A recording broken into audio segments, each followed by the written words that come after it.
Bien, bonjour à tous et à toutes surtout. On va vous parler aujourd'hui d'un thème, je pense, qui est très concernant, surtout à cette époque, à ce moment précis de notre vie collective. C'est risquer dans un monde de rentiers, j'allais dire de banquiers, de rentiers. Commence bien. Alors, ça paraît une gageure, tant la notion de rentier est un peu consubstantielle à notre pays. Souvenez-vous des personnages de Balzac. Est-ce qu'on en est toujours là? Peut-être pas. On vit une époque formidable avec des jeunes qui veulent tous devenir entrepreneurs. Donc on va tous ensemble parler, enfin surtout les éminents membres de mon panel vont nous parler, nous exposer leurs différentes approches sur cette thématique. Et juste avant de rentrer dans le vif du sujet, je voulais juste reciter ce que disait récemment notre ministre de l'économie, Bruno Le Maire, à propos des projets de relance de privatisation, qui ont pour objectif de permettre aux contribuables de savoir que son argent est placé pour le futur et non pas pour le passé. Bon, c'est une bonne mise en matière, je trouve, de notre sujet d'aujourd'hui. Alors, je vais vous présenter les membres du panel, en commençant par celui qui se situe tout de suite à côté de moi, Augustin Landier, professeur à l'école d'économie de Toulouse. Vous allez avoir l'occasion de briller tout à l'heure, il n'y avait pas de doute. Ensuite, le directeur général Pierre-René Lemas, directeur général de la Caisse des dépôts et consignations, autrement dit le gardien de l'épargne des Français. Et pour reprendre ce que vous m'avez dit tout à l'heure, la Caisse des dépôts est une banque de développement qui a réussi le sien, hein, en gros. Et juste pour vous situer, la Caisse gère 250 milliards d'épargne, donc c'est considérable. Ensuite, Madame Biessy, Mélanie Biessy, vous êtes l'investisseur de service, si je puis dire, à la fois professionnel, mais également à titre personnel. Vous allez nous parler tout à l'heure d'un projet qui vous tient particulièrement à cœur et qui est la Scala, pour lequel vous comptez innover avec un système de type PPP, public-privé. Wilfried Verstraat, qui dirige Euler Hermes. Euler Hermes, c'est le numéro 1 du crédit, de l'assurance crédit à travers le monde. Vous êtes présent dans une 50aine de pays. Là aussi, vous nous parlerez de la manière dont les entreprises essaient de se développer, notamment à l'étranger, et comment vous les aidez à prendre des risques. Et enfin, notre économiste du cercle, Philippe Trainard, à qui je cède maintenant la parole.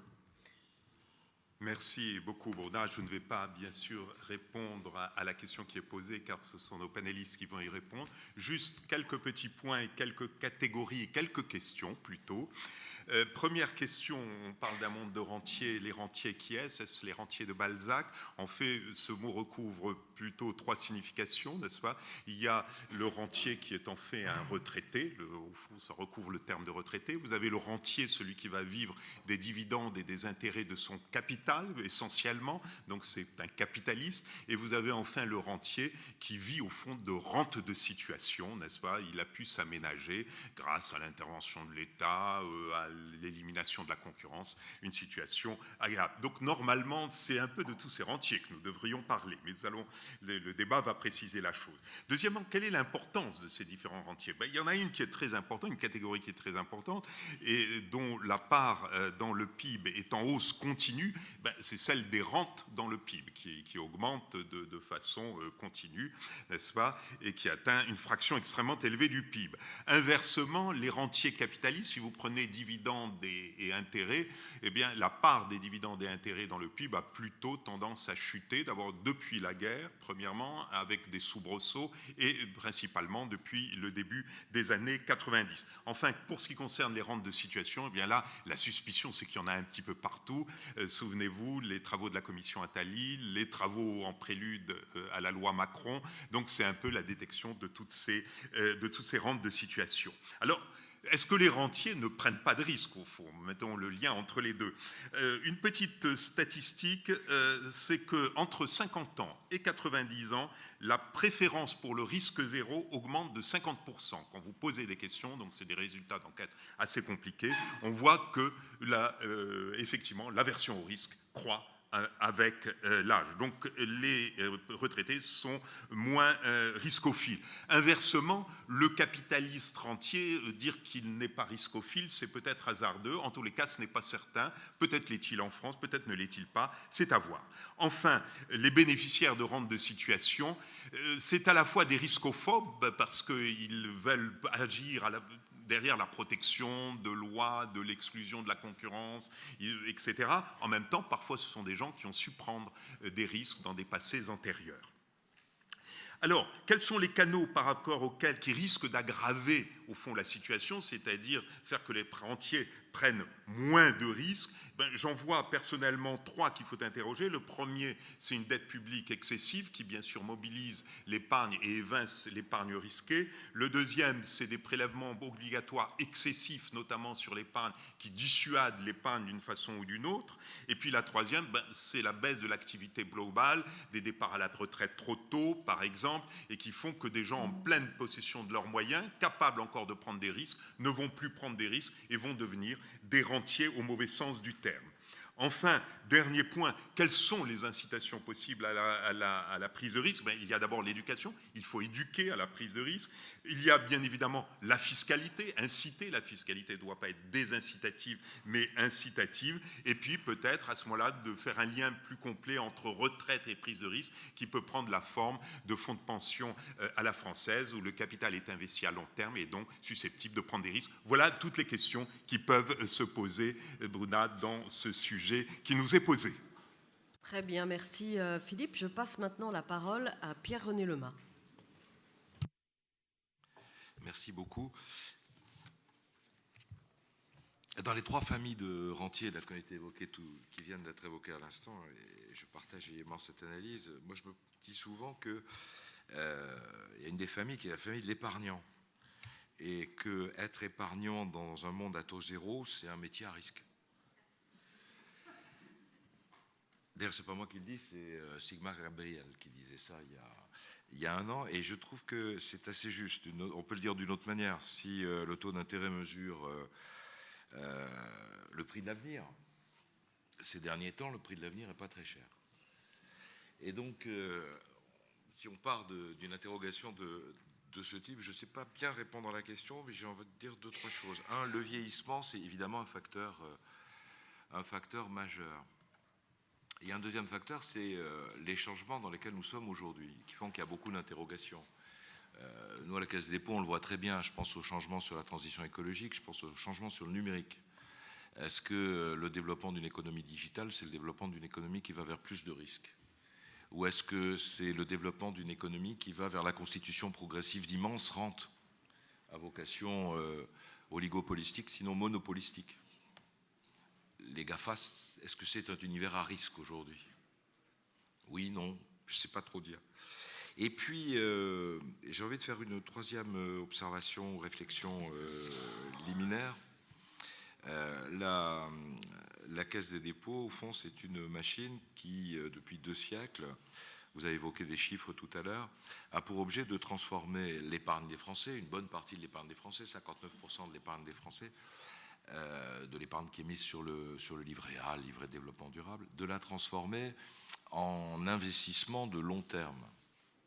Et donc c'est une machine qui consiste à prendre de l'argent des dépôts à vue qui sont extrêmement stables sur la durée pour les transformer en investissements qui peuvent être par exemple des investissements sur le foncier à 60 ans. Et ces familles d'investissements, évidemment, ne font pas l'objet d'une concurrence frénétique sur les marchés avec le reste de l'industrie financière. Et donc, moi, je me dis que le lien de l'un à l'autre est un lien sur lequel il faut avoir un regard, à mon sens, assez précautionneux.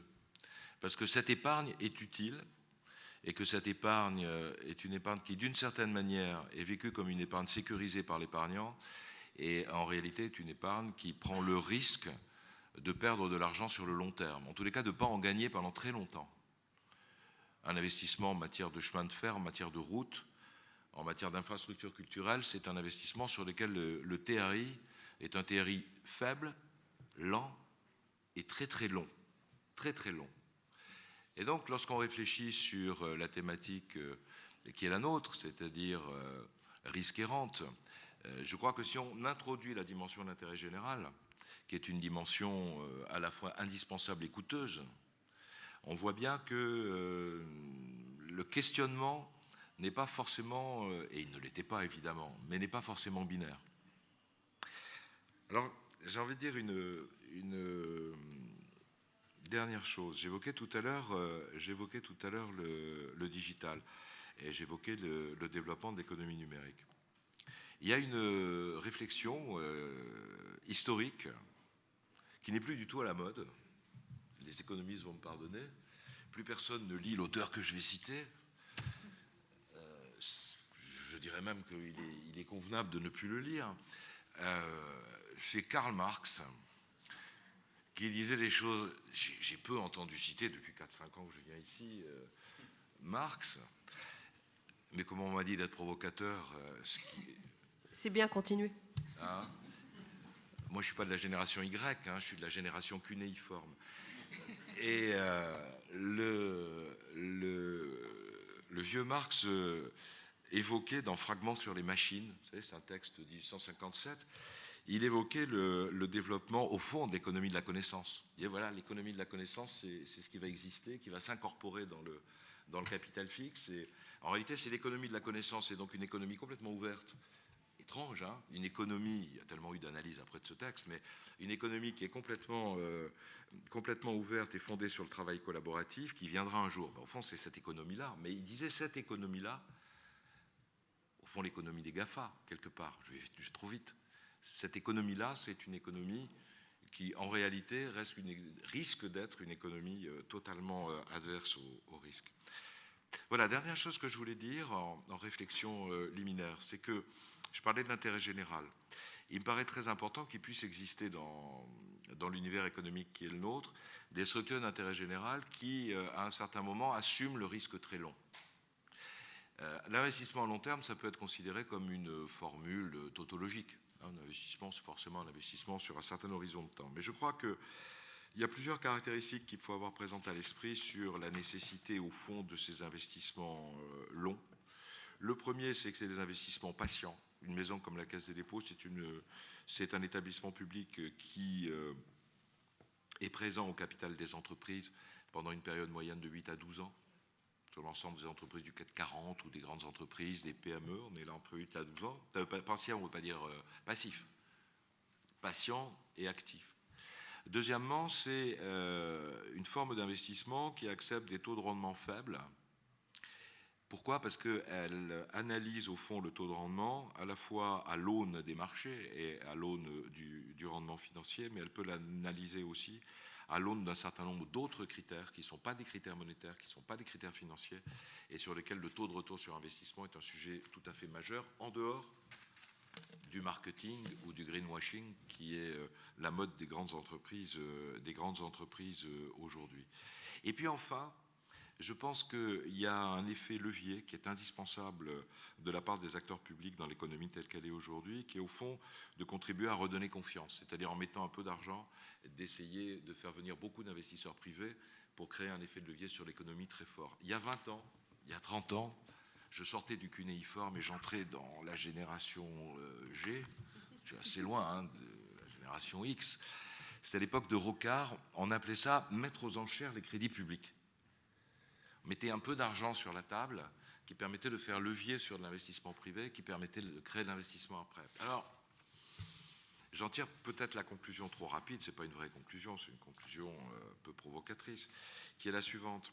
C'est que, au fond, si je vais trop vite en assimilant le rentier à l'épargne, Il me semble que le discours que j'entends souvent, qui est un discours consistant à dire les Français mettent de l'argent en épargnant sur des secteurs non productifs au détriment de l'économie, est peut-être quelque chose qu'il faut regarder avec beaucoup de circonspection.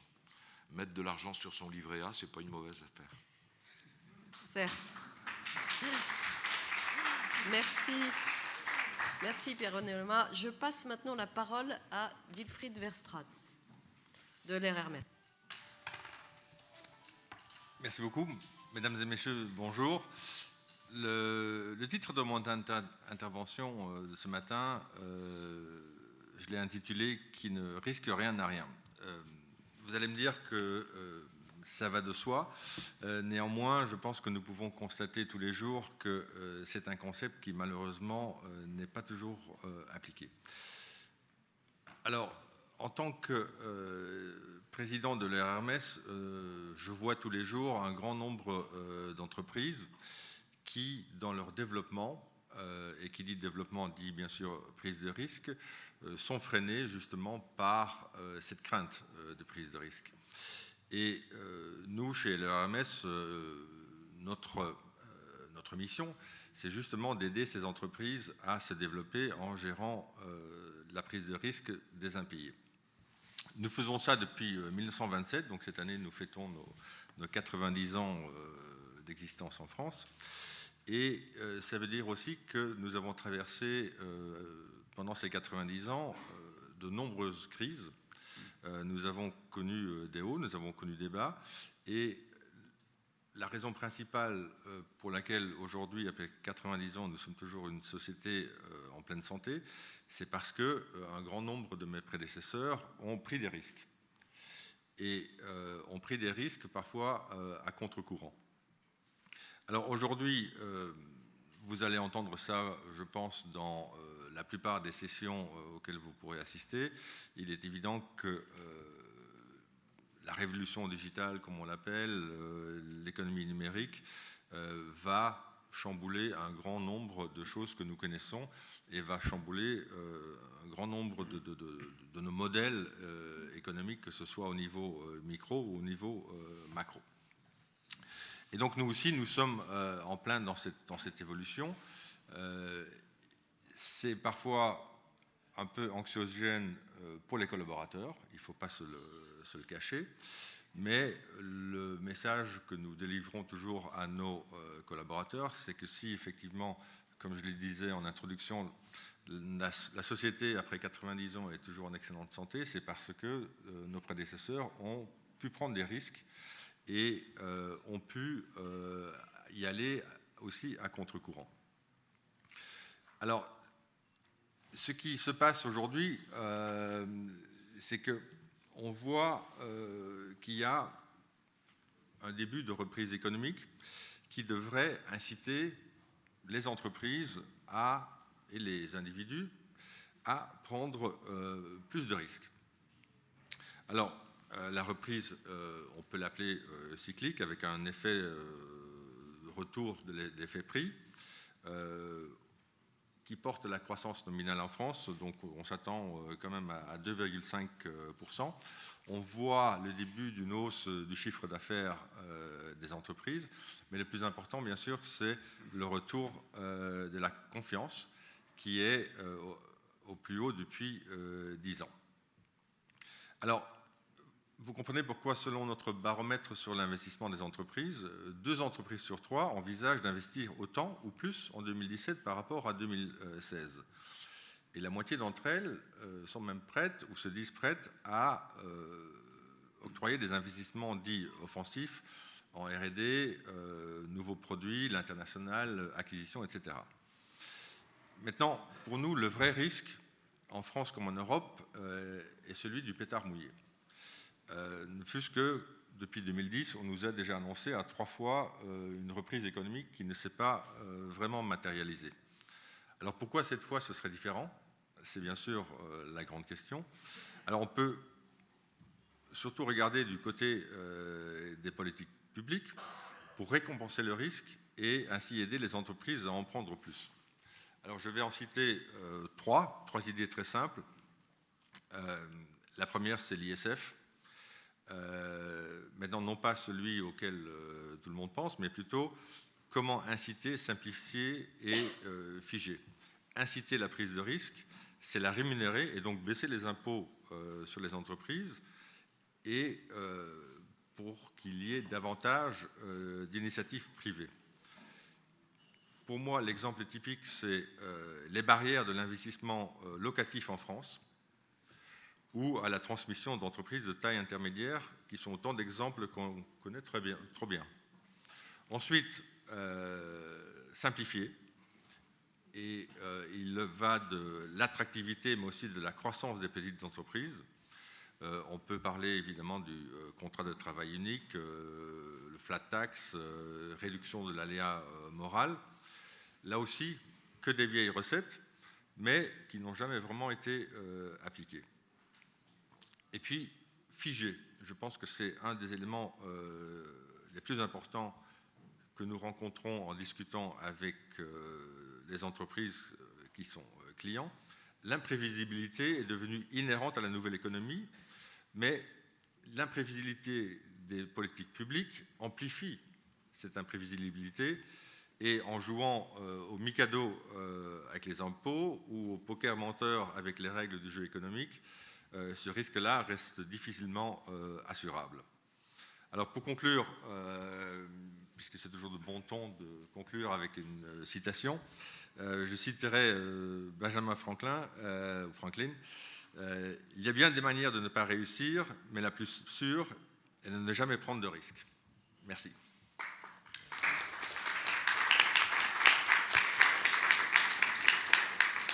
Merci, Monsieur Verstraete. Je passe maintenant la parole à Mélanie Biessy, qui va nous parler non pas du dancing de la rue de Rivoli, la fameuse Scala, mais notamment, enfin vous allez nous parler d'autre chose, mais notamment de votre projet de relance d'un théâtre du 10e arrondissement qui s'appelle la Scala, justement. Alors oui, moi je vais prendre le contre-pied de la citation. Merci de me tendre cette perche. Je pense qu'il faut prendre des risques. Moi, je suis l'incarnation d'une personne qui prend des risques, qui aime entreprendre. Ça fait partie de mon ADN. Je travaille dans le capital investissement, dans le private equity depuis une quinzaine d'années. Et c'est mon travail, c'est ce que je fais au quotidien. J'ai commencé d'ailleurs en partenariat avec la Caisse des dépôts, puisque j'ai participé au lancement du premier fonds infrastructure de la Caisse des dépôts il y a une quinzaine d'années. Et puis j'ai rejoint ensuite Alain Rocher, qui est un ancien banquier de BNP Paribas, qui devait lui aussi lancer son premier fonds européen spécialisé dans les infrastructures. C'était une page blanche, on était deux, il fallait lever 1 milliard d'euros. C'est il y a 10 ans. Aujourd'hui, on est 70 personnes dans cette équipe. Nous sommes basés à Londres, à Paris et à Luxembourg. Et nous venons tout juste de lever notre 3e fonds, 3,5 milliards d'euros levés auprès d'institutionnels français, européens, asiatiques, nord-américains. Nous gérons en totalité 7,5 milliards. Alors c'est peu à côté de la Caisse des dépôts, mais c'est une véritable success story. Et c'est quoi? C'est collecter des fonds auprès d'institutionnels, et notamment des épargnants, investir ces fonds dans une stratégie particulière, et la nôtre, c'est l'infrastructure, générer de la valeur, créer de la rentabilité pour nos investisseurs, vendre et recommencer. Et ce qui est intéressant avec Antin Infrastructure Partners, nous sommes indépendants maintenant, mais ce qui est intéressant, c'est que c'est une culture assez singulière chez Antin, qui allie la création de valeur à l'investissement responsable au service de la collectivité. L'infrastructure, c'est ça. Une des caractéristiques principales de l'infrastructure, c'est rendre un service à la collectivité. Et nous investissons en particulier dans les domaines des transports, de l'énergie renouvelable et notamment la transition énergétique, les télécoms et le social. Et dans le social, en particulier dans la santé et l'éducation. Et évidemment, la rentabilité est au cœur de nos préoccupations, puisque nous avons des investisseurs qui veulent un rendement, mais on le fait dans le respect d'une éthique d'investisseurs responsables. Et donc, généralement, on essaie, par les initiatives ESG, on essaie de créer de la valeur au travers de ces initiatives-là. Bien sûr, il y a des initiatives aussi de pure ingénierie financière pour obtenir une rentabilité, une performance importante. Grâce à ce succès et forte de cette expérience et ayant ce goût de l'intérêt général et l'envie de se dépasser et de continuer d'entreprendre et de prendre des risques, tout ça m'a guidée à entreprendre une nouvelle aventure très personnelle que vous évoquiez, qui est la réhabilitation d'un lieu historique en déshérence depuis quelques décennies et qui va devenir un théâtre d'art au cœur de la capitale. Et ce sera un théâtre évidemment différent des autres, qui aura un certain nombre de singularités. La première, c'est qu'il sera totalement transformable, une véritable boîte à jouets qui va attirer les artistes, puisqu'ils auront une grande liberté d'expression. Il y a également de la transversalité dans ce projet, parce qu'on veut que les artistes se rencontrent, se mélangent, et par ces rencontres s'emparent de la programmation et de la création artistique dans le lieu. Donc on ne va pas leur dire il faut faire ça ou ça, et toutes les disciplines seront représentées, la danse, le théâtre, la musique et toutes les musiques, le nouveau cirque et les arts plastiques. Et donc je n'ai pas juste décidé d'investir mes deniers personnels dans une fantaisie. L'idée, c'est que j'ai associé autour de moi une équipe qui est volontairement resserrée, mais qui est une équipe d'experts qui apporte la crédibilité et la légitimité à ce projet. Et ces experts viennent tant du théâtre public que des médias, que du monde de la musique et des arts plastiques. Et c'est cette équipe-là qui va porter le projet.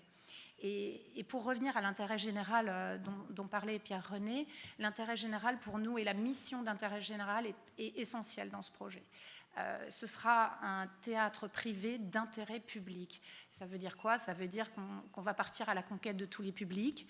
On ne va pas simplement attirer les publics du Théâtre des Champs-Élysées ou le public de la Philharmonie. On veut aussi conquérir de nouveaux publics, et en particulier les jeunes, et à commencer par les habitants du quartier et les écoles du quartier dans lequel est située la Scala.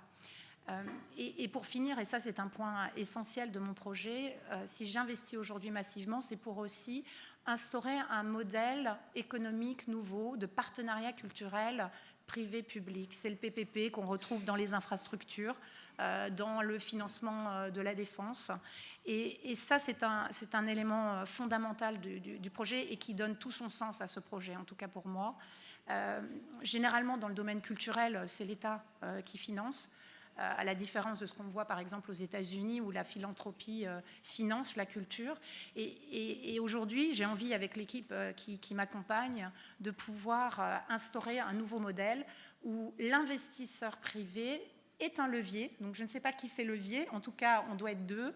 L'investisseur financier est un levier complémentaire, supplémentaire et potentiellement salvateur pour l'État, puisqu'il contribue au financement de la mission d'intérêt général, qui est le financement de la culture, qui est un des pans fondamentaux d'une société sans lequel il n'y a pas de progrès, il n'y a pas d'équilibre, il n'y a pas de prospérité, pour reprendre le thème de nos rencontres. Donc pour moi, aujourd'hui, il est essentiel que l'État soit là. Il est dans notre projet, d'ailleurs. Il partage cette ambition, puisque nous avons déjà une aide à contribution aux travaux. Et il poursuivra, j'espère, son soutien sur la programmation artistique.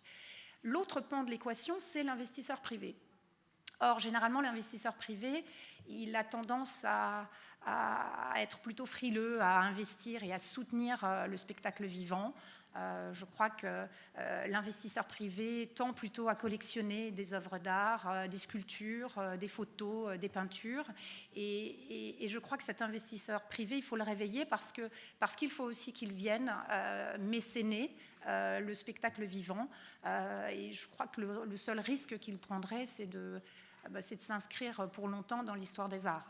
Donc il faut que l'investisseur privé nous rejoigne et rejoigne cette démarche. C'est la Scala, mais ça va au-delà de la Scala, pour pouvoir permettre le financement de l'économie culturelle, la création d'emplois et le rayonnement de notre culture au niveau national et international. Merci.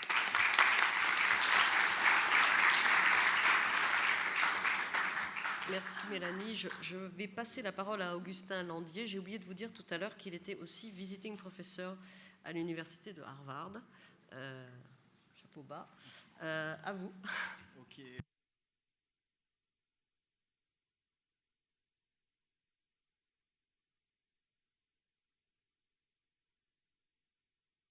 Je vais mettre le micro, voilà. Beaucoup d'interventions ont porté sur l'allocation du capital et des projets. On a des épargnants d'un côté, de l'autre, on veut une économie qui innove. Comment est-ce qu'on fait pour concilier la volonté de prendre peu de risques du côté épargnant avec la prise de risque du côté des projets? Et en un sens, ce que je voudrais juste rappeler très brièvement, et ce ne sera pas le centre de mon intervention, c'est que ce problème-là, quand même, il est en partie soluble par la diversification. C'est-à-dire que là, on est à peu près 120 personnes. Imaginez que tous, on ait accès à une loterie, on joue à pile ou face. Pile, vous gagnez 120 €, face, vous perdez 100 €. C'est risqué. Si on se met tous ensemble et qu'on est d'accord pour partager les profits, on peut avoir une loterie sans risque du tout. On va tous gagner exactement 20 €. Donc la diversification, elle joue assez vite. C'est-à-dire qu'il n'y a pas besoin de prendre des risques pour investir dans des projets risqués du moment que la diversification fonctionne. Il y a des risques qu'on ne peut pas éliminer, et ils sont de deux ordres. Il y a des risques macroéconomiques, c'est-à-dire dans un monde où on ne sait pas si la croissance sera de 0, 1, 4% à horizon 50 ans, il est évident que c'est très difficile de promettre aux gens des rentes longues qui soient prédéfinies, qui ne s'ajustent pas en fonction de ce qui se passe de manière macroéconomique. Et là, je pense que la solution, c'est vraiment de faire très attention dans tous les contrats qu'on écrit aujourd'hui, à faire en sorte qu'ils s'ajustent, que les pensions de retraite, etc., s'ajustent avec les conditions macroéconomiques du futur. Alors, la question que je voudrais poser, c'est plutôt celle de l'allocation du capital humain et des projets. Parce que là, il y a un risque irréductible. C'est-à-dire qu'aujourd'hui, on voit beaucoup d'étudiants autour de nous. Ils vont faire des choix de carrière, ils vont faire des choix sur ce qu'ils étudient, le choix d'essayer de monter des entreprises, ou au contraire, essayer de grimper sur des horizons de plusieurs décennies l'organisation d'une grande entreprise. Ces choix-là, le risque de carrière, il y a une composante irréductible. C'est très difficile d'assurer les gens. Notamment les entrepreneurs, on fait tout ce qu'on peut pour faire en sorte que les entrepreneurs puissent retomber sur leurs pattes quand le projet qu'ils ont tenté d'accomplir ne fonctionne pas. Mais malgré tout, il y a une prise de risque qui est énorme et qui est presque un peu en décalage avec le niveau d'assurance très fort sur tous les aspects de notre existence aujourd'hui. Et donc c'est de cette allocation du capital humain, c'est-à-dire qu'est-ce qui fait que les talents vont plutôt aller vers des choses, des carrières très très sûres, ou au contraire des carrières qui comportent des prises de risque. C'est cette question-là que je voudrais poser aujourd'hui. Et alors pour commencer, je vais parler un petit peu de la question de la rente que Philippe a déjà en partie traitée. La rente, pour faire vite, moi je vais m'intéresser vraiment à la définition économique de la rente, c'est-à-dire pas la question des retraités, mais des situations où il y a une sorte de petit pouvoir de monopole qui fait que vous avez un brevet, ou vous avez un bâtiment dans une zone où tout est non constructible autour, ou bien vous êtes pharmacien et vous êtes protégé par le fait qu'il y a peu de pharmaciens, vous avez une plaque de chauffeur de taxi. Donc voilà, ces rentes où un pouvoir de monopole crée une rareté qui peut être créée par les institutions, les plaques de taxi, le fait que les médicaments ne sont vendus que dans les pharmacies, ça c'est institutionnel, ce sont des lois. Ça peut être naturel au sens où si vous êtes le seul à avoir la formule du calisson, vous allez exercer un pouvoir de monopole naturel qui est votre secret de fabrication. Là, il n'y a pas de loi qui empêche les autres d'essayer, c'est juste que vous avez la meilleure formule. Donc, ces questions de rente, je voudrais attirer l'attention sur le fait qu'il y a de bonnes rentes et de mauvaises rentes. Tout entrepreneur est un aspirant rentier, que ce soit un chercheur qui cherche une nouvelle molécule, que ce soit un pâtissier qui ouvre une pâtisserie, tout le monde se dit « Ok, je vais travailler plus que les autres aujourd'hui, je vais investir de mon capital, prendre un risque, j'espère qu'à l'arrivée, je vais pouvoir gagner un peu plus que... être rémunéré, disons, pour ce risque. » Donc il faut bien qu'il y ait une sorte de petit pouvoir de monopole à la fin. Et donc, en un sens, le fait qu'il y ait des brevets, par exemple, pour faire en sorte que les laboratoires pharmaceutiques ou les biotech qui aujourd'hui investissent pour trouver des formules soient protégés sur l'usage, sur la possibilité que d'autres copient leurs formules pendant un certain temps, c'est bien. Mais vous voyez qu'il y a une sorte de curseur, c'est que c'est évident qu'un brevet éternel serait toxique pour la société. Si les médicaments découverts au XVIIIe siècle étaient encore brevetés et qu'on avait encore de grandes entreprises qui vivaient sur ces rentes, on voit bien intuitivement que ça serait aller un peu trop loin dans cette logique. Donc il y a une sorte de juste milieu. Et ce que je voudrais vous ce sur quoi je voudrais attirer l'attention, parce qu'au bout du compte, on est là pour réfléchir aux politiques publiques et qu'est-ce qu'il faut faire pour changer un peu les choses, c'est que ce juste milieu, il change avec les époques. Il change parce que les technologies changent et les problèmes des sociétés changent. Et donc, il faut s'interroger sur, dans les réglementations actuelles, est-ce qu'il y a des situations où les gens sont trop protégés ou au contraire pas assez? Est-ce qu'il faut, métaphoriquement, que les brevets soient plus longs ou moins longs? Et dans quelle situation? Alors, on a un peu de temps, je vais très vite aller un peu au point que je voudrais pousser, qui est que je pense qu'aujourd'hui, il y a des domaines qui méritent d'être déréglementés, au sens où les barrières à l'entrée créent des rentes excessives qui font que les entrepreneurs, finalement, renoncent à entrer dans ces domaines. Et notamment dans les professions peu qualifiées. Et là, la raison pour laquelle je pense que le curseur mérite d'être poussé un petit peu plus dans le sens de baisser les barrières à l'entrée. Là, je parle pour laver des pare-brises, je pense qu'il ne devrait pas y avoir besoin d'une licence de garagiste. Tout l'esprit de la loi Macron 2 qui devait avoir lieu et qui n'a pas lieu. Donc, toutes ces petites réformes microéconomiques qui permettent aux personnes peu qualifiées, finalement, d'accéder à des jobs peu qualifiés dans le domaine de la santé, des réparations, etc.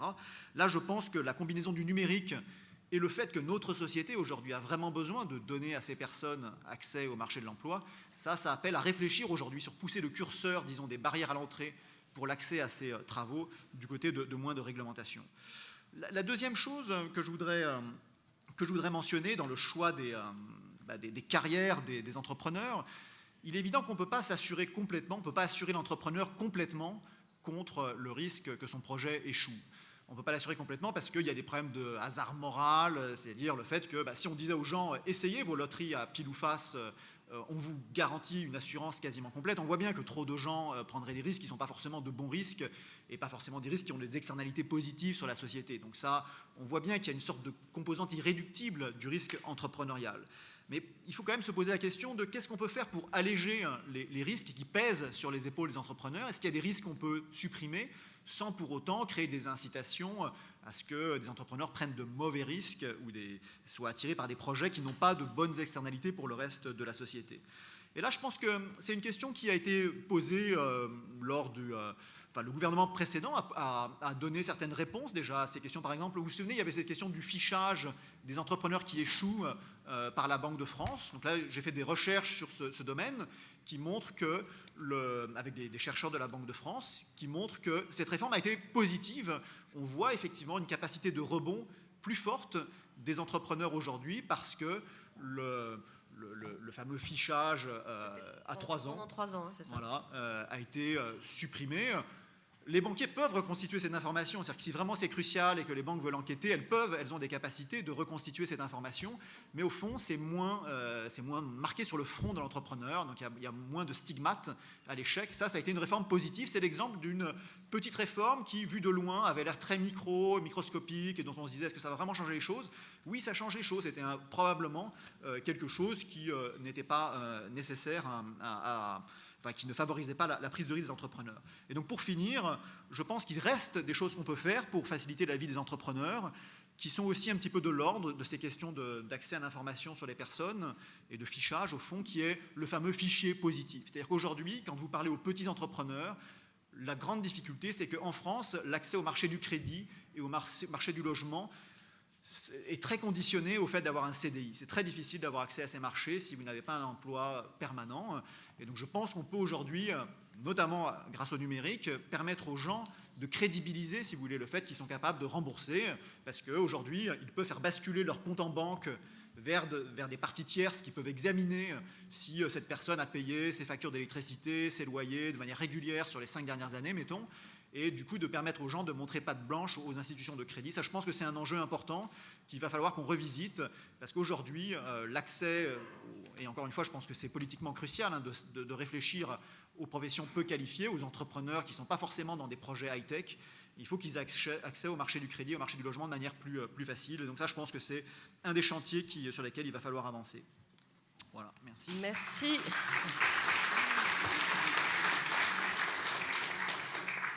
Merci. Avant de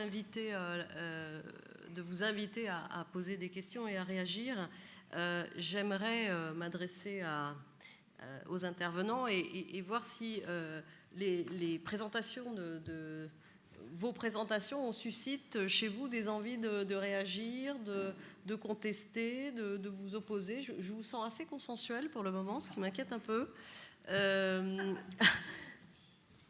Pierre-René, des réactions? Moi, je suis Vous êtes d'accord avec tout le monde là? Non, je suis pas d'accord avec tout le monde. Ah, bien. Moi, je suis l'institutionnel, alors je suis très prudent dans la manifestation de mon désaccord. Non, il y a deux sujets sur lesquels, je mettrais un petit bémol dans la réflexion collective, hein, comme vous le disiez tout à l'heure. Le premier, c'est au fond la loi Noé, la libéralisation. Enfin, on part d'une idée quand même que j'approuve d'autant plus que d'une autre manière et dans d'autres lieux, j'ai un peu contribué à l'élaboration de ces textes, mais il y a quelques années. Mais je pense qu'il y a une réflexion à avoir qui est un peu plus globale et qui rejoint ce que vous disiez. Au fond, il y a une aspiration collective à la loi de Le Chapelier. On adore la loi Le Chapelier. En même temps, on déteste la loi Le Chapelier. Hein. On est contre les corporations et pour une ouverture modérée du marché.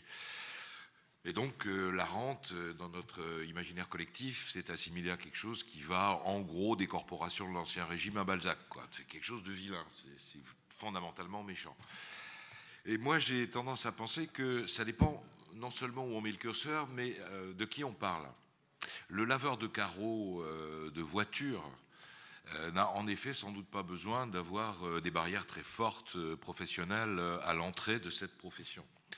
Et c'est vrai sans doute de beaucoup de professions. Mais alors, on peut y réfléchir à un niveau plus global et même plus mondial.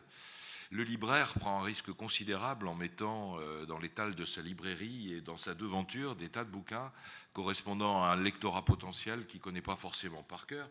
Et donc il prend un risque tous les matins, lui, le vieux libraire, tout en bénéficiant du prix unique du livre, c'est à peu près la seule chose dont il bénéficie, par rapport à Amazon, qui elle est en train de mettre en place un dispositif où on sait qui est le client, on sait qui est le bouquin destiné à ce client.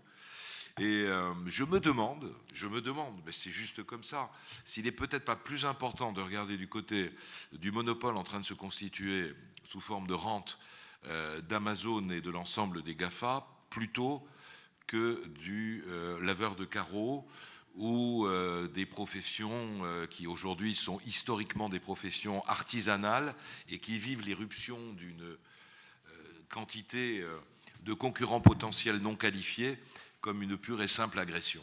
On peut peut-être regarder du côté des gros et du côté des petits, et je pense que c'est une réflexion utile dans les deux sens, mais peut-être plus dans le deuxième que dans le premier. Et puis j'ai une deuxième réflexion qui est au fond, qui rejoint un peu ce que vous disiez tout à l'heure.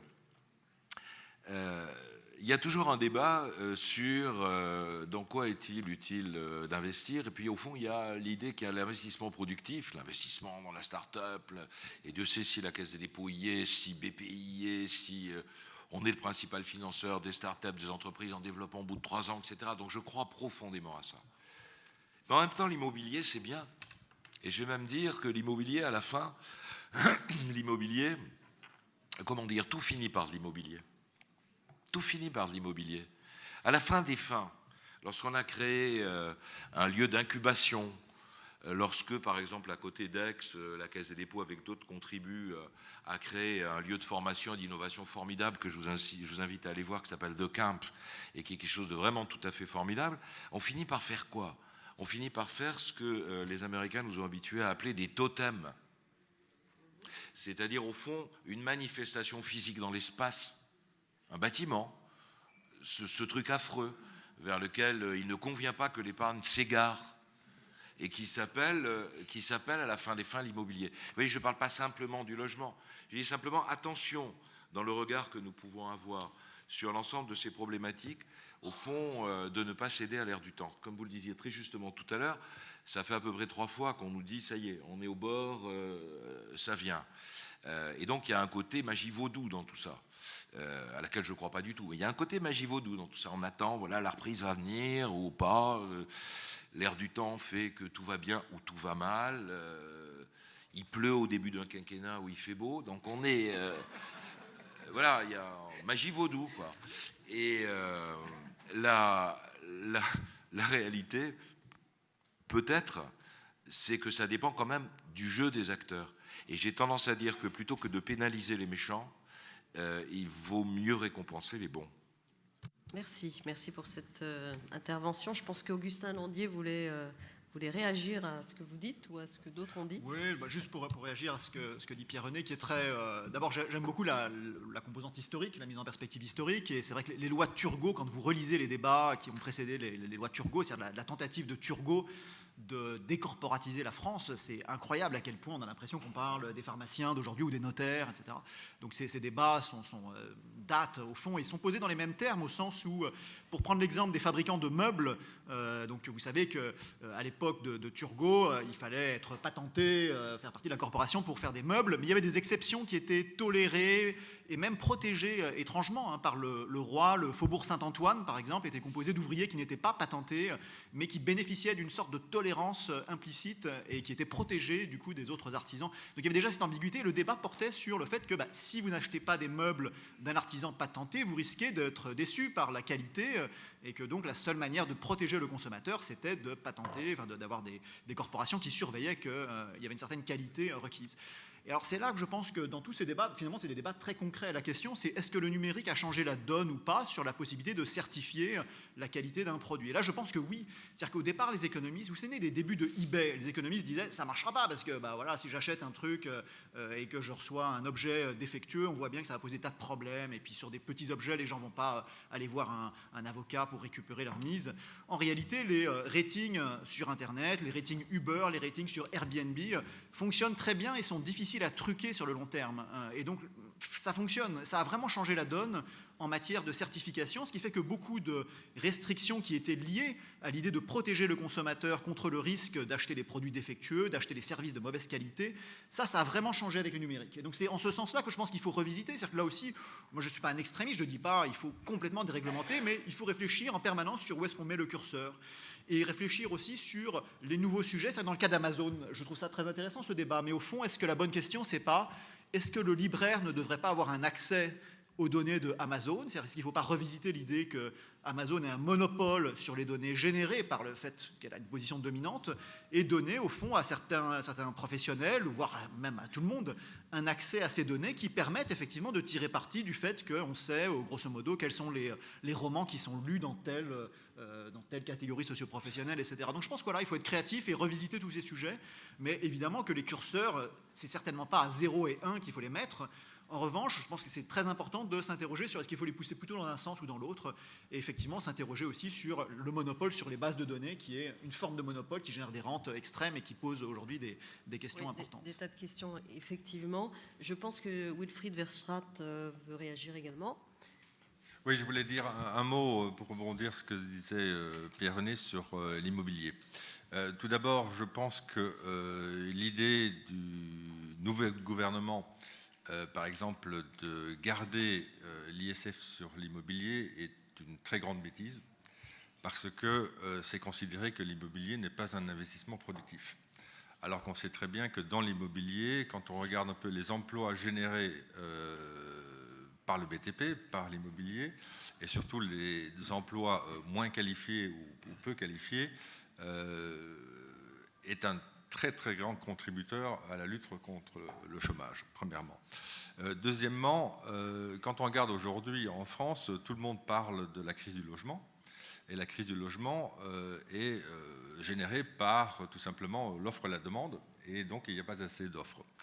Et quand on regarde toutes les réglementations fiscales ou juridiques qui ont été imposées, on revient un peu à la question de base, c'est il faut une rémunération du risque.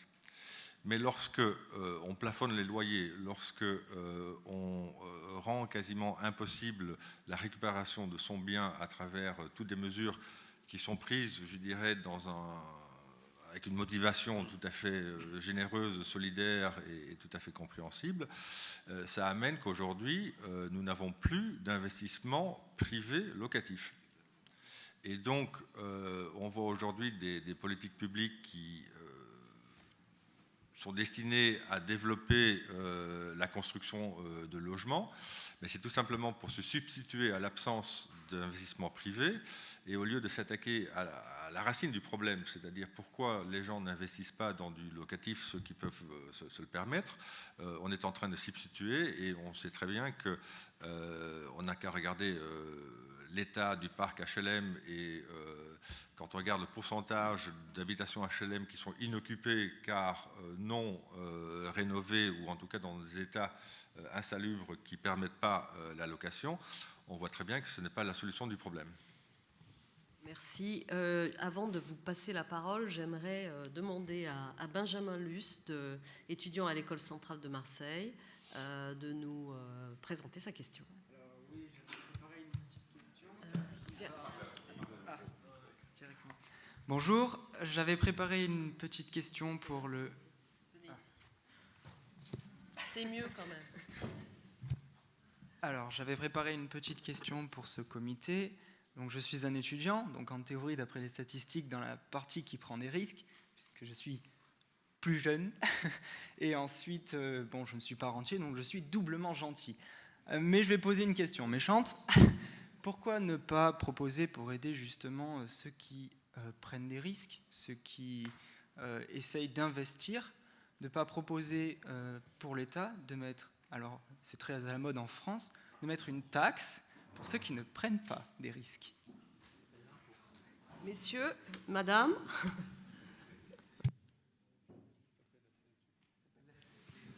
Je pense qu'on en paye déjà assez. Mais je pense que le fond de la question, ce n'est pas de taxer ceux qui ne prennent pas de risques, mais c'est d'introduire une plus grande discrimination entre ceux qui en prennent et ceux qui n'en prennent pas.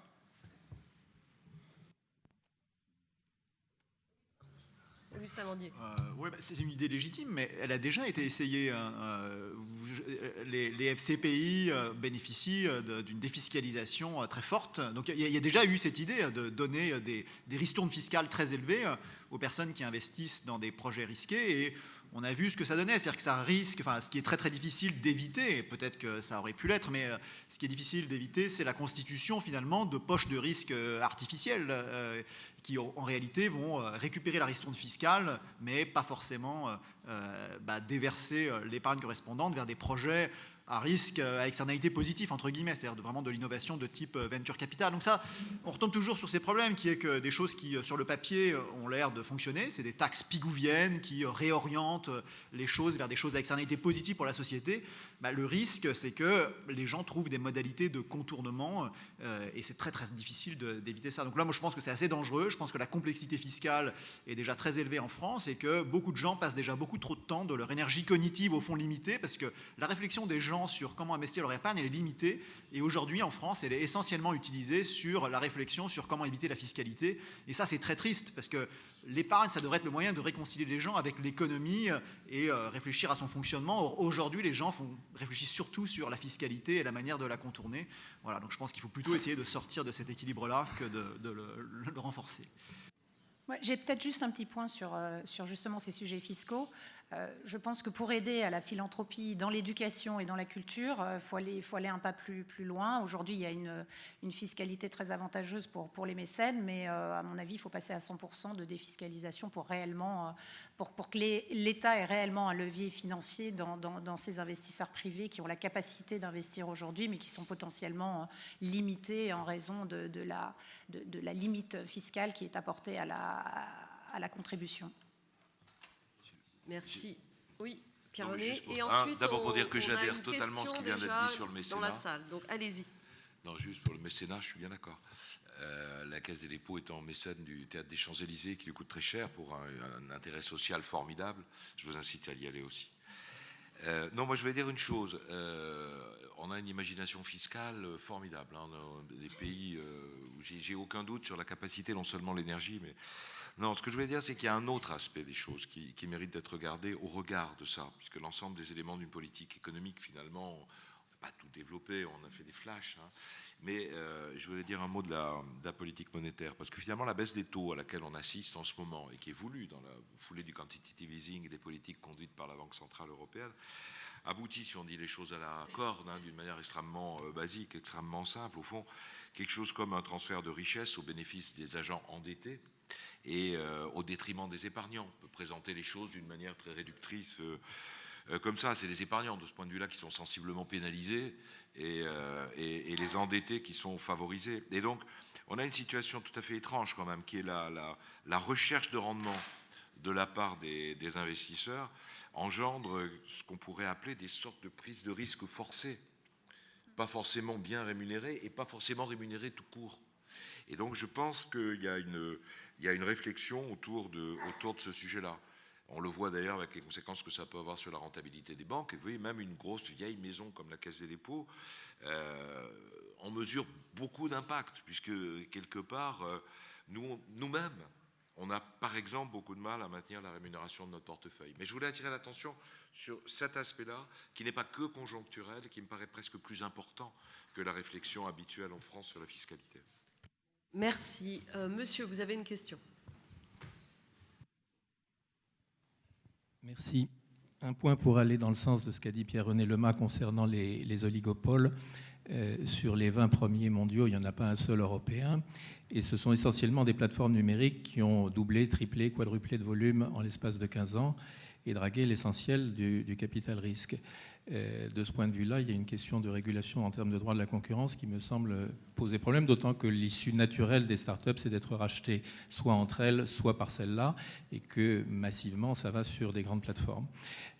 Ça m'amène à deux questions. La première sur la fiscalité.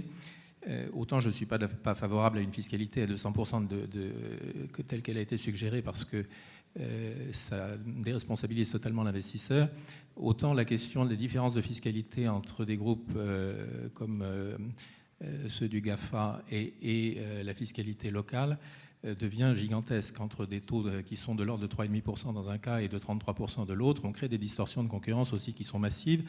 Ça a été évoqué au G20 de Qingdao en septembre. Je ne sais pas si ça le sera de manière sérieuse cette fois-ci, mais ça me semble un enjeu absolument majeur pour les États. Et dernier point, concernant l'épargne, c'est-à-dire les grandes masses, nous avons créé, après la crise de 2008, une grande trouille et par conséquent des régulations comme Solvency II ou Bâle III, mais elles ont été créées et développées de manière asymétrique entre les États-Unis et l'Europe. Et du coup, la prise de risque maximum se fait essentiellement aux États-Unis, un peu en Chine également maintenant, et peu assez en Europe. Et ça explique aussi le différentiel entre ceux qui croient en termes de grandes plateformes par endroit et pas par d'autres. Doit-on rester sur cette situation-là ou ne faut-il pas, malgré tout, 10 ans après, revoir ces sujets sur le point d'équilibre de risque concernant Solvency II? Bien. Qui souhaite répondre à ces deux questions, effectivement, très d'actualité? Oui. Pour répondre à la deuxième partie de votre question, je pense que c'est absolument fondamental. On voit se développer aujourd'hui, et avec l'élection de Trump, ça va encore s'accélérer, qu'effectivement, la régulation des services financiers, que ce soit bancaires ou assurantiels, donc Bâle 3 ou même Bâle 4 qui va arriver, ou Solvency 2, crée une distorsion concurrentielle extrêmement importante. Et donc, c'est un sujet assez compliqué parce que d'un côté, on ne veut pas nécessairement s'aligner au moins 10 ans, avec tous les risques justement que ça peut comporter avec une régulation trop faible.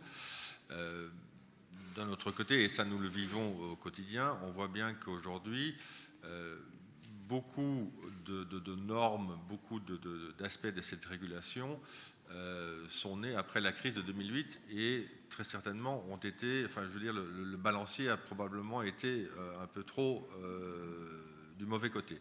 Et donc il y aura très certainement un réajustement à se faire. Sur la première partie de votre question, je pense que là, il y a un énorme travail, notamment pour la Commission européenne, à faire, qu'elle commence à faire, mais c'est des procédures extrêmement longues, elle ne le fait pas assez. C'est que quand on voit vous y faisiez référence aux grands acteurs technologiques, Internet et autres. Très sincèrement, le problème de base, c'est un problème de concurrence. C'est-à-dire que je pense que c'est peut-être une des premières obligations des pouvoirs publics, c'est de s'assurer qu'il y ait un marché concurrentiel et combattre justement les monopoles ou les quasi-monopoles tels que c'est le cas aujourd'hui. Et ça, dans un monde mondialisé, c'est évidemment beaucoup plus compliqué que sur un territoire national. Mais je pense que c'est un énorme chantier pour, en priorité, la Commission européenne, qui commence à le faire, mais probablement pas assez rapidement. Merci. Oui, Pierre-René Lema. Peut-être juste deux choses. Sur le premier point, je partage évidemment la question. Au fond, ça ressemble. Dans les années 70, 60 peut-être même, il existait la taxe locale, qui était une machine finalement à apporter des financements possibles sur le plan fiscal pour les collectivités territoriales et qui créait évidemment des distorsions de concurrence au niveau national dans un marché qui était un marché national, un peu européen, un marché national. Aujourd'hui, on est dans une situation où la question se pose pratiquement dans les mêmes termes, mais au niveau global. On a inventé la TVA pour répondre à ce questionnement, qui s'est généralisé par la suite. Je pense que c'est à ce niveau-là de réforme ou de révolution ou de changement que se pose la question des règles fiscales permettant de revenir à des règles de concurrence raisonnables avec les grands monopoles mondiaux qui sont en train de se constituer. Deuxième remarque que je voulais faire sur Solvency II, Bâle III, etc. On a commencé évidemment à tout transformer quand on s'est rendu compte que le risque était international, mondial. Si je puis, moi j'ai l'intuition au fond que ça démarre même pas avec la crise de 2008, mais que ça démarre avec 2001, avec le World Trade Center, où on a commencé à imaginer au fond qu'un événement terrible, un événement localisé sur le territoire des États-Unis avait, et d'ailleurs a eu, des conséquences sur les marchés tout au long de cette période. Et donc, dans cette vision totalement globale, on a commencé à mettre en œuvre, au fond, comme la France sait très bien le faire depuis l'avant-guerre, c'est-à-dire à inventer la ligne Maginot pour être sûr de gagner la guerre de 14, et je ne suis pas sûr que ça a été d'une efficacité formidable en 1940. Donc je pense qu'on est paré contre Lehman Brothers. La réglementation bâloise est quand même, de ce point de vue-là, tout à fait extraordinaire.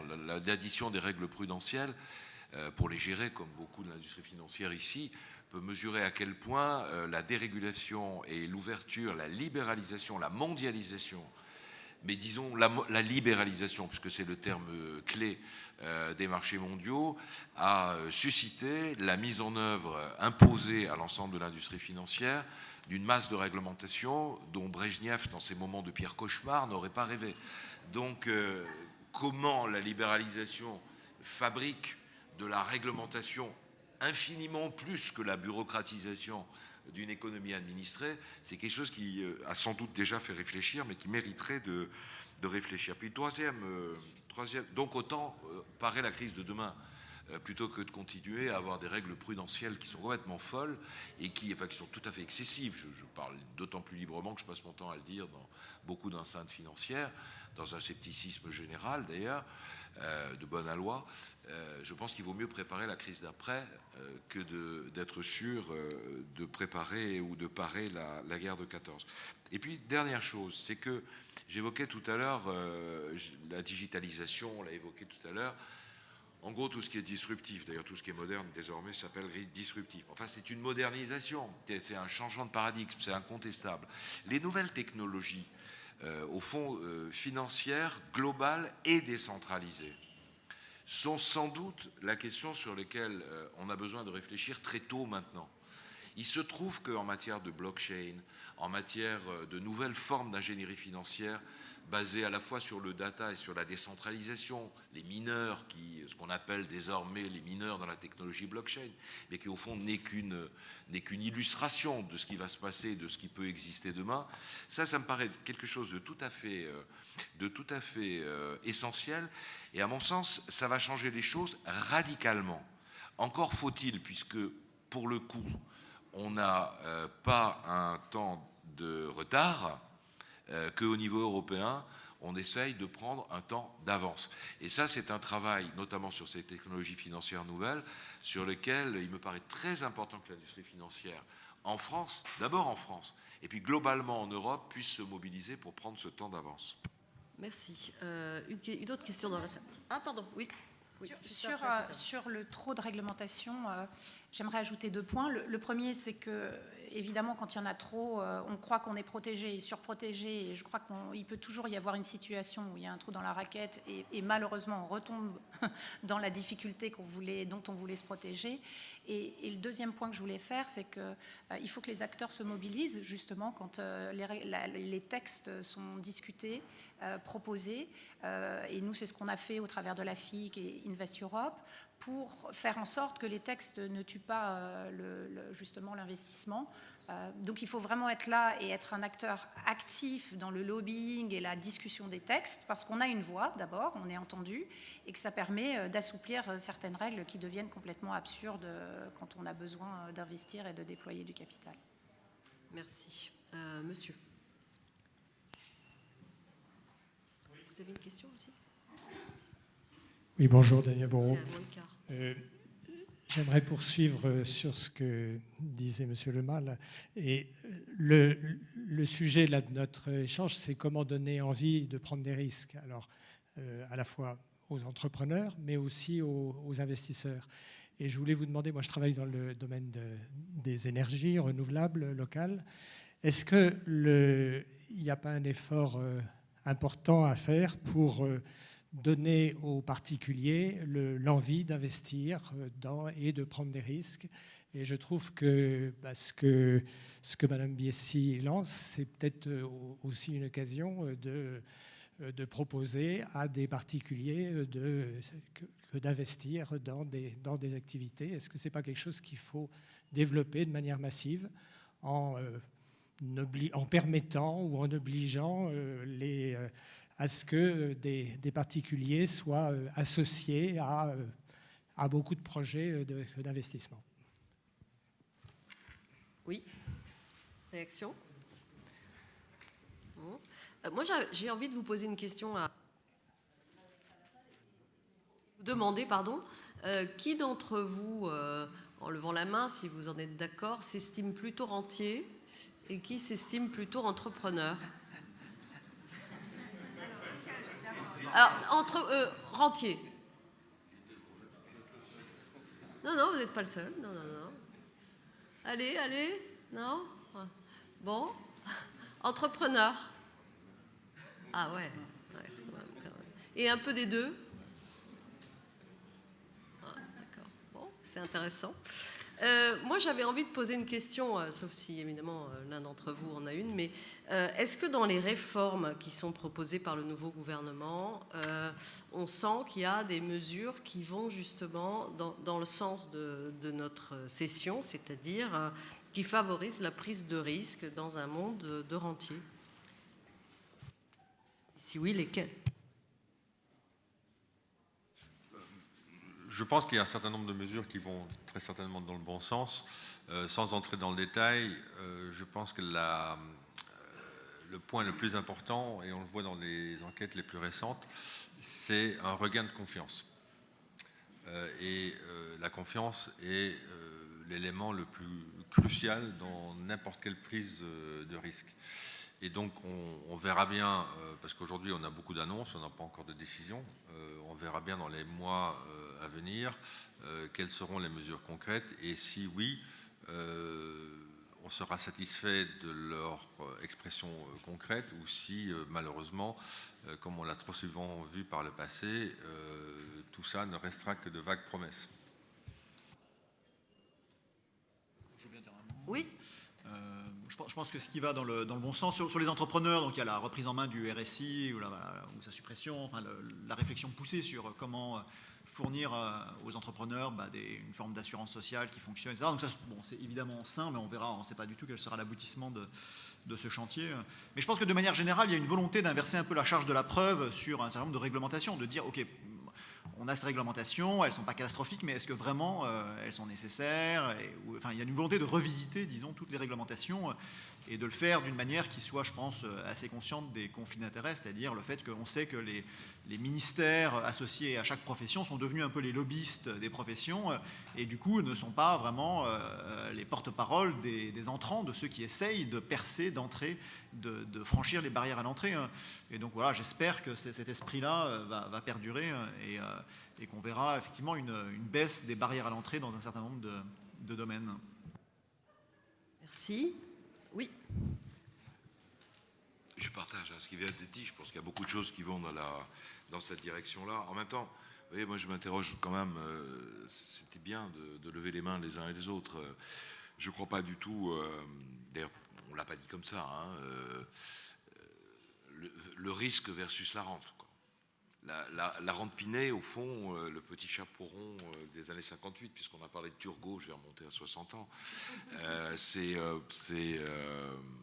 bon, voilà, ça n'a jamais été un idéal. Et d'ailleurs, les Français adoraient à la fois dire qu'ils étaient des gens de risque, qu'ils aimaient bien ça, qu'ils avaient une forme de courage, et en même temps, ils avaient la rente Pinay. Moi, je pense qu'il y a... Ou le Giscard. D'accord, des gens qui ont intérêt et qui trouvent des vertus à financer la dette publique, mais aussi à financer le grand emprunt, qui permet... et qui permet de dégager des masses de financement pour l'investissement public, notamment en faveur des différentes transitions. Non, moi je voulais faire deux remarques complémentaires par rapport à ça. C'est qu'au fond, il y a des initiatives qui sont prises partout. L'initiative que vous prenez, beaucoup d'initiatives qui sont prises, non seulement en termes entrepreneurial, mais des initiatives y compris en termes d'ingénierie financière ou de regard nouveau posé sur cette ingénierie financière. Je vais en prendre deux exemples. Je parlais de changement de paradigme, pas de changement de paradigme. Il y a un changement de méthode aussi. Je vais prendre deux exemples. Premier exemple, la Caisse des dépôts et sa grande filiale de logement qui s'appelle la SNI a réfléchi sur la question suivante. Est-ce qu'il est possible et comment d'assurer le logement des plus défavorisés et l'hébergement des réfugiés dans le cadre de ce grand mouvement que nous vivons, qui est un mouvement considérable d'afflux de réfugiés pour des raisons de toutes sortes, que nous connaissons bien en Europe et chez nous. Et donc, l'idée est venue de dire pourquoi ne pas créer un fonds à impact social, c'est-à-dire aller chercher des financements un peu publics, un peu privés, de faire venir des investisseurs, quelque part je réponds un peu à la question tout à l'heure sur la transition écologique, de leur garantir non seulement un taux de TRI raisonnable, c'est pas, BlackRock ne va pas adhérer, mais un taux de TRI raisonnable, et en même temps d'avoir des indicateurs de rendement sociaux.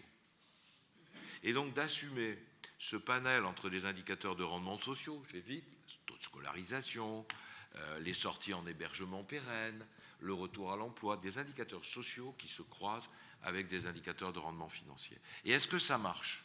Est-ce que ça marche? Bon, on va bien voir. Moi, je fais le pari que ça va marcher. En Grande-Bretagne, ils ont essayé de faire ça avec des social impact bonds sur les prisons, ça n'a pas tellement bien marché. Mais là, je fais le pari que ça va marcher. Je vous prends un deuxième exemple.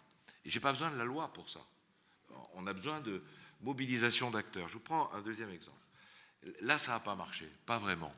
La Caisse des dépôts s'est posé la question de savoir, il y a quelques années, puisqu'on gère les notaires, tout ça, et donc bonne partie du patrimoine. Le patrimoine des personnes âgées.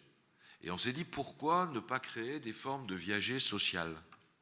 C'est-à-dire, au fond, de proposer à une personne âgée qui a un patrimoine considérable mais inoccupé, les 5 pièces où elle vivait avec les enfants, alors que la vieille dame est toute seule, pourquoi ne pas créer une forme de viager qui permettrait à la personne à la fois d'avoir, je vais dire une horreur, un bouquet, et puis une rente, et puis d'avoir une utilisation sociale de ce patrimoine-là, de remettre à disposition de manière sociale, en ouvrant ce patrimoine à d'autres personnes, en sachant que la personne âgée en question va pouvoir bénéficier au fond de son patrimoine, financièrement, et pour le restant de ses jours, et puis en même temps remettre ce patrimoine quelque part sur le marché dans une logique sociale. Honnêtement, ça n'a pas bien marché. Ça n'a pas bien marché.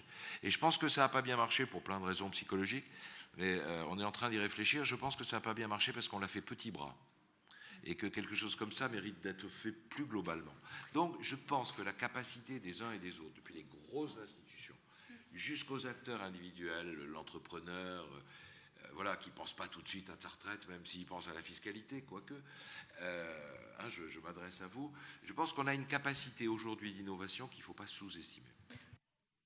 Il nous reste très très peu de temps, donc sauf s'il y a vraiment une question, je passerai bien la parole à Philippe Trainard qui va faire œuvre de synthèse.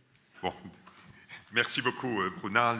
Difficile, bien sûr, de faire une synthèse d'un débat extrêmement riche. Vous avez pu voir qu'il y a beaucoup de points de vue qui ont été évoqués, d'ailleurs très subtilement. Je crois que la première subtilité, c'est que le sujet lui-même a été interrogé. On est parti de l'idée, attention, la vraie question, ce n'est pas les rentes, c'est bonnes et mauvaises rentes. Et je crois qu'Augustin Landier nous a insisté. Le premier rentier, c'est l'entrepreneur qui prend des risques. Donc déjà, le sujet se trouvait un tout petit peu remis en cause. On montre qu'il y a une subtilité. Et après ça, chacun des intervenants est revenu en montrant bien que ce qui pouvait, sur un certain angle, apparaître comme une rente, était une prise de risque. Pierre-René Lemas mentionne que faire de l'épargne aujourd'hui à 0%, c'est a priori prendre du risque. Alors c'est peut-être pas prendre du risque de crédit, mais c'est prendre du risque macroéconomique. Madame Mélanie a souligné que la culture, c'est un domaine qui est assez protégé, beaucoup d'actions publiques, vous parliez de partenariats public-privé, et en même temps c'est un domaine de prise de risque énorme pour aller au spectacle. Le spectacle, c'était l'activité des rentiers, a priori. Wilfried, vous mentionnez que l'immobilier, l'investissement au nid, l'investissement du rentier lui-même est extrêmement important, que l'immobilier locatif est absolument fondamental et qu'on a même un problème en France parce qu'il n'y a pas d'investissement, pas suffisamment d'investissement locatif et que le logement social ne saurait et ne doit pas se substituer à un investissement locatif qui doit être beaucoup plus actif et qui est 2 à 3 fois plus actif, par exemple, en Allemagne. Donc, au fond, faisons attention, les risques, il y a de bonnes rentes, il y a de mauvaises rentes, il y a les déficits sociaux qui créent de mauvaises rentes, et puis il y a la vraie prise de risque qui prend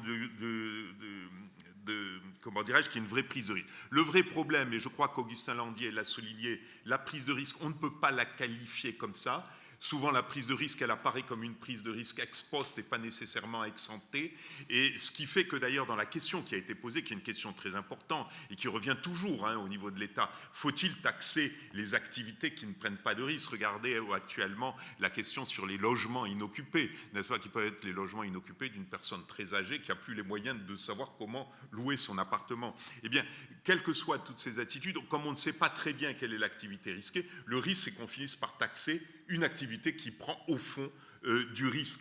Et ça nous amène au fond un tout petit peu à ce que disait aussi Wilfried, à ce qu'a dit Mélanie, à ce qu'a dit Augustin et Pierre-René, ce que vous avez dit plus implicitement, mais en réalité, il faut faire attention à avoir un environnement qui est favorable à la prise de risque. Ça suppose bien évidemment une fiscalité qui est plutôt stable, qui n'est pas trop élevée, parce qu'on ne sait pas très bien où est la prise de risque, donc on n'est pas capable de la cibler. Donc il faut que de façon générale, la fiscalité n'empêche pas la prise de risque. Ce qu'elle va permettre de prendre la prise de risque, c'est probablement une petite erreur. Elle n'est pas faite pour cela, d'ailleurs, elle est faite pour financer l'État, mais inversement, elle peut être destinée à avoir des montants qui sont tels que la prise de risque n'est pas empêchée. Il y a de même la régulation. Il faut faire très attention à préserver les rentes, mais en même temps à ne pas en créer excessivement. Et là, je crois qu'Augustin a très justement souligné, essayons de bâtir aussi sur le digital, c'est-à-dire la capacité d'accumuler de l'information sur les mauvais comportements grâce au digital, dans le cadre d'Uber, de TripAdvisor, de Airbnb, sont quand même des choses qui sont extrêmement importantes et qui aident à la fois la prise de risque sans créer de monopole, ce qui est là l'objet au fond de la prise de risque. Merci beaucoup de votre attention. Merci.